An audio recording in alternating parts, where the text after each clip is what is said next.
Vieni qua, Martino. Ah, mi fate un applauso per Martino De Luigi, poi raccontiamo due cosettine anche su. Vieni, piazza là, parcheggiati un attimino. Martini, lascialo stare a Roberto, non seguirlo. Vieni, vieni. Questo giovane 18 anni? 18 anni, pago bene mio.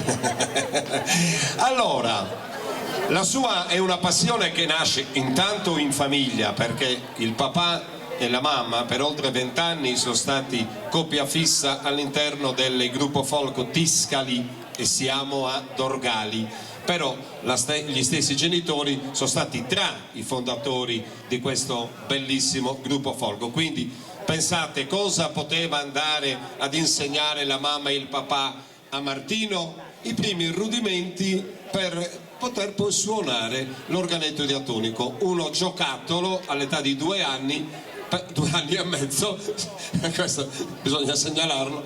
Poi a 5 anni invece arriva il primo vero Castagnari, quindi un percorso artistico molto giovane, una giovane vita e il percorso artistico sempre giovane che si rinnova, e questo è molto importante, ed accompagna il gruppo folk Tiscali, ma non di rado anche altri gruppi folk. Ti accomodi, mi fate un applauso a Martino De Luigi. Vabbè. Questa bella coppia di Dorgali, guardate l'abito della donna, l'essenzialità anche dell'uomo, e Martino De Luigi con la complicità di questa coppia adesso ci faranno ascoltare e loro ballare una serie, una bella fantasia di balli dorgalesi.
Martino De Luigi, dolcezza e bellezza restituiti qua stasera sul palco grazie anche a questa bella esibizione del giovane suonatore di Dorgali e grazie anche a questa bella complicità della coppia stessa di Dorgali. Facciamo e li uniamo in un unico applauso.